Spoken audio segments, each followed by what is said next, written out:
inside a solenoid.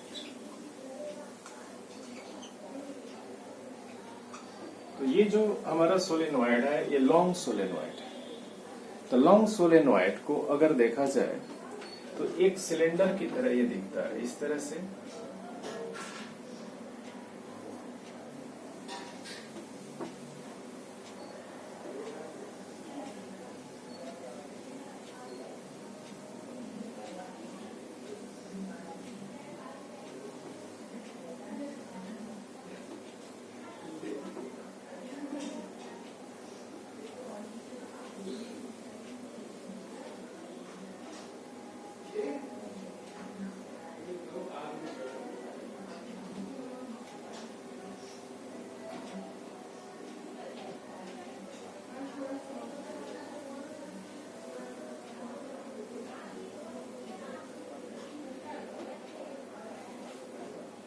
और इस and को हम इस तरह से,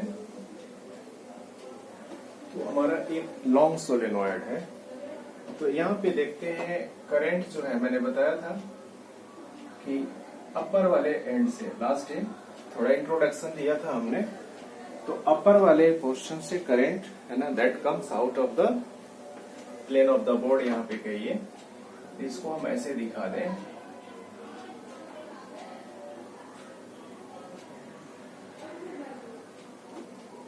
तो यहाँ पे डॉट दिखाएंगे। डॉट आपको इंडिकेट कर रहा है current comes out of this edge, ठीक है। तो हम कहेंगे ये अपर व्यू हो गया। लोअर व्यू देखते हैं इसी तरह।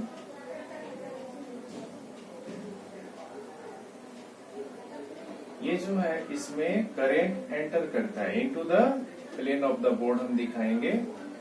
तो into the plane of the board को हम क्रॉस कहते हैं, तो क्रॉस से दिखा दिया है ना, कि क्रॉस हो गया, क्रॉस। तो जो हमारा ये अपर व्यू जो है डॉट्स का, तो अपर व्यू ऑफ डॉट्स को हम एक करंट सीट की तरह ले सकते हैं, ठीक है। एक current sheet coming out of the plane of the board, और यहाँ पे ये लोअर व्यू जो है एक क्रॉसेस का, इसको हम करंट सीट ले सकते हैं, and that is into the plane of the board, ठीक है। अब जरा देखें, अगर हम कोई पॉइंट, अगर आउटसाइड द सोलेनॉइड, यहाँ पे अगर सपोज कर ले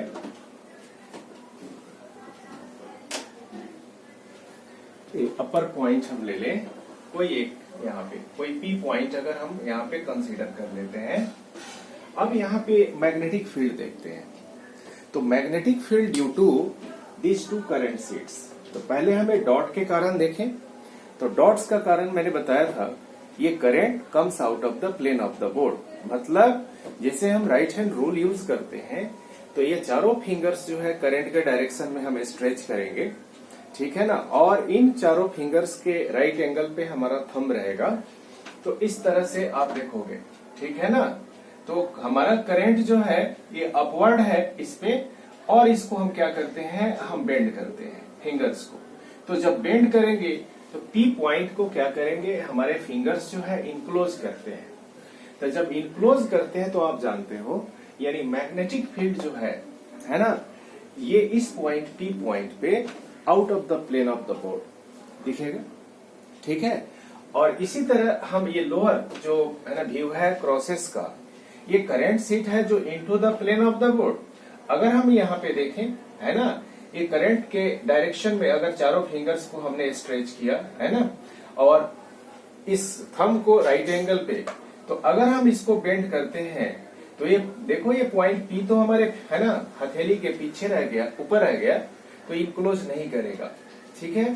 तो हम क्या करेंगे, अपने ये जो हथेली को है ना 180 से इसको हम बेंड कर देंगे। इस तरह से हमने बेंड कर दिया 180 से, तो तो ये थंब जो है ना राइट की तरफ, यानी magnetic field at this point P is towards right, यानी राइट की तरफ हो गया। और इसके कारण हमने देखा था, है ना, ये लेफ्ट की तरफ हमारे थंब थे। तो यहाँ पे दोनों एक दूसरे के कारण मैग्नेटिक फील्ड कैंसल आउट हो जाएगा, यानी यहाँ 0 हो गया। मतलब इफ ए पॉइंट लाइट है ना lies out of the solenoid, then magnetic field at that point will be 0। तो but just you have to keep in mind कि magnetic field at any point that lies outside the solenoid is 0। ठीक है, ये हमें याद रखना है, आपको याद रखना है। ठीक है, इसी तरह अगर मान लो ये पॉइंट हमने इस सोलेनॉइड के अंदर ले लिया, एट एनी सपोज करो ये पॉइंट हमारा Q है and this lies inside the solenoid. तो इसमें हम देखेंगे, अगर सपोज करो ये अपर व्यू ऑफ डॉट्स यानी करंट सीट है that comes out of the plane of the board, तो इसके कारण Q पॉइंट पे अगर हम मैग्नेटिक फील्ड देखें तो जैसे हमने यहाँ पे रख दिया, फिंगर्स हमारे प्लेन ऑफ द बोर्ड पे परपेंडिकुलर है करंट के डायरेक्शन में, जो कि आपकी तरफ इंडिकेट कर रहा है। अगर इसको हम बेंड करेंगे ऐसे, तो ये Q पॉइंट को इनक्लोज नहीं करेंगे। Bending fingers will not enclose the point Q। इसीलिए हम क्या करेंगे, अपने हथेली को राइट है ना 180 से इसको बेंड कर देंगे, और यानी कहने का मतलब जो थंब आपको डायरेक्शन शो करेगा, पॉइंट करेगा टुवर्ड्स राइट, मतलब इस करंट सीट के कारण जो डॉट का है ना, इसके कारण मैग्नेटिक फील्ड आपको राइट की तरफ हो गया। इसी तरह हम दिखाएंगे ये जो लोअर व्यू ऑफ क्रॉसेस है, इस करंट सीट के कारण magnetic field at this point Q। तो देखिए ऐसे हमने रखा, देखो ये पीछे छूट गया। अगर हम इसको बेंड करेंगे फिंगर्स को, तो हम फिर इनक्लोज नहीं होगा ये पॉइंट। तो अगेन हम क्या करेंगे, इसको हम 180 से हम रोटेट कर देंगे अपने हथेली को, यानी हमारा जो थंब है again it points towards the right, यानी अभी भी राइट की तरफ। तो यहाँ पे दोनों magnetic field due to the upper view of dots and lower view of crosses point in the direction, है ना, फ्रॉम लेफ्ट टू राइट।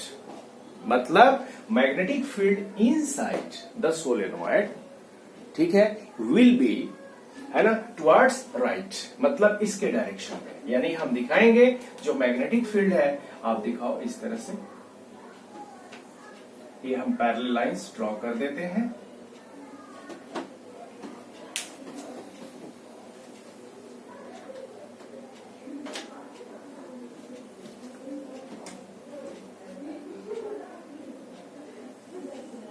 ऐसे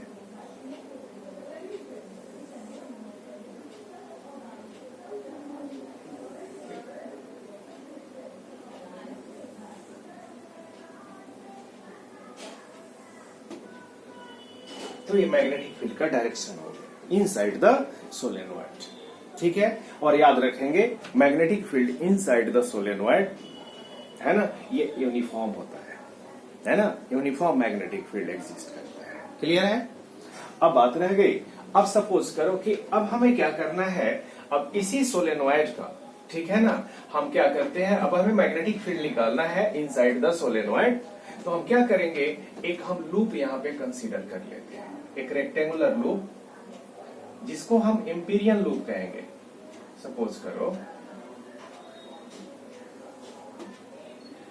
एक हमारा इस तरह से एक रेक्टेंगुलर लूप हम कंसीडर कर लेंगे। ये लूप का हमने नाम दे दिया A B C D।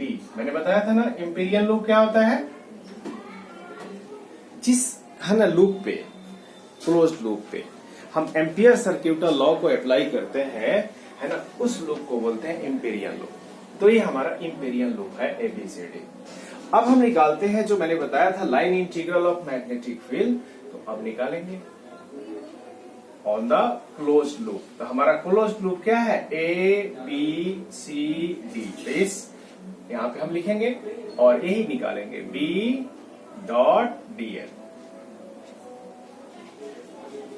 तो ये रेक्टेंगल है, तो इसको हम 4 टुकड़े में डिवाइड कर सकते हैं, चारों साइड में। तो यानी, है ना, line integral of magnetic field on the closed loop ABCD, this is equal to, आप लिखोगे बी डॉट डीएल। अब तो टुकड़े टुकड़े हो गए, क्लोज नहीं रहा है ना। कहां से? ए से बी तक। पहले हमने ए से बी तक इसको इंटीग्रेट किया, फिर उसके बाद बी डॉट डीएल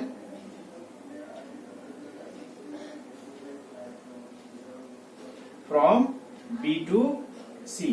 देखो अब बी टू सी हो गया, फिर सी टू डी हो जाएगा, डी टू ए करेंगे, plus line integral of magnetic field B dot dl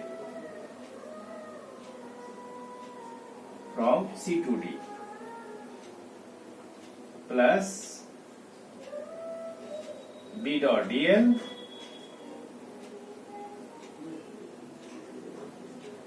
from D to A. जहां से हम चले, ए से चले वहीं पे पहुंच गए। तो इसको हमने 4 टुकड़े में कर दिया इस लूप को, और सब जगह हमने यहाँ पे फिर क्लोज नहीं लिखा, बिकॉज अब क्लोज नहीं रहा, टुकड़े टुकड़े हो गए। अब हम लिखेंगे बी डॉट डी एल। देखिए सपोज करो ए साइड को हमने, ए बी साइड को एच मान लिया, एच इज द साइड, या जो कुछ भी है एल मान लो, कोई नहीं एल मान लेते हैं, एल साइड है, इसकी साइड की लेंथ जो है एल मान लिया हमने, यहां से यहां तक।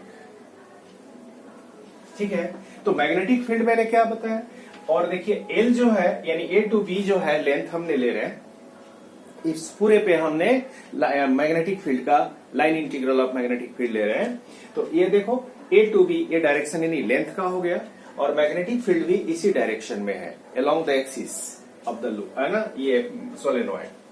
तो दोनों एक ही डायरेक्शन में है, तो पहले वाला यानी ए टू बी हम अगर हम देखें, इसको इंटीग्रल करें तो क्या हो जाएगा, है ना, ये लिखेंगे B dl cos 0 degree, because dl और हमारा मैग्नेटिक फील्ड है, दोनों के बीच में एंगल है ना 0 डिग्री।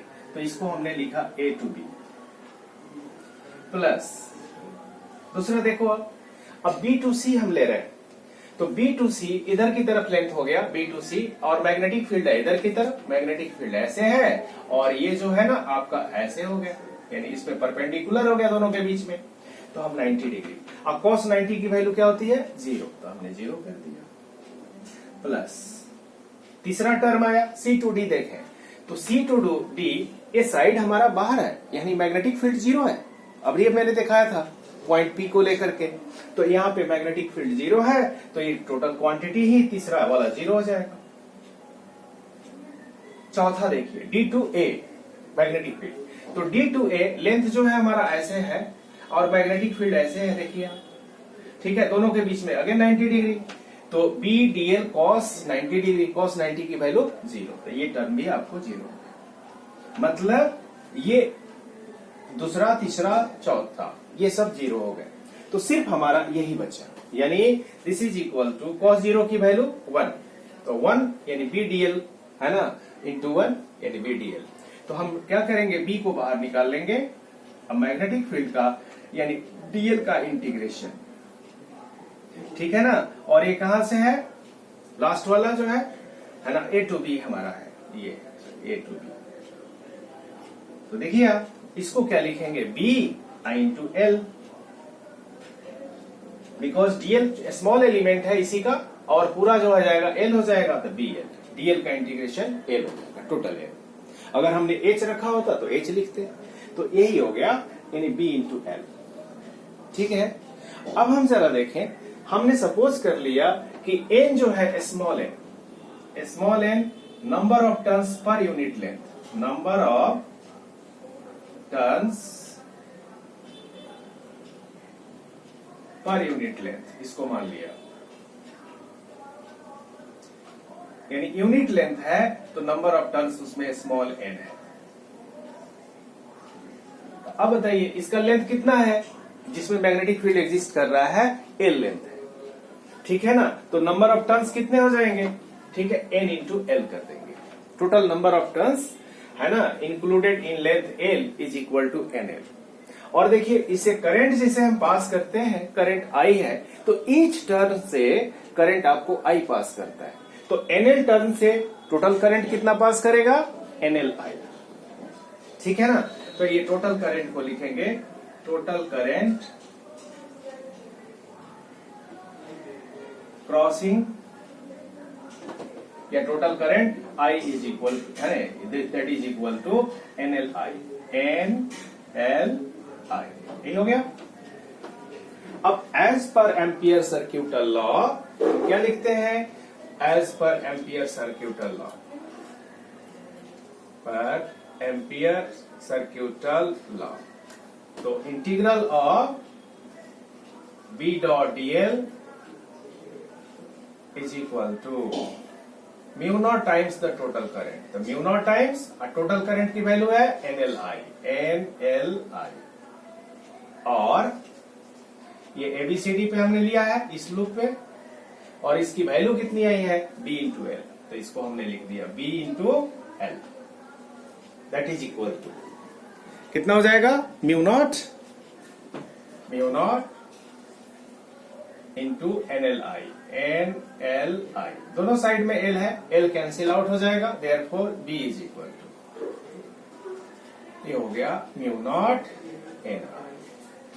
ठीक है, तो this is the magnetic field inside the solenoid. तो ये लॉन्ग सोलेनोइड है, ठीक है, तो उसके अंदर मैग्नेटिक फील्ड की ये वैल्यू होती है mu naught permeability of vacuum and that is number of turns per unit length, I is the current through the solenoid।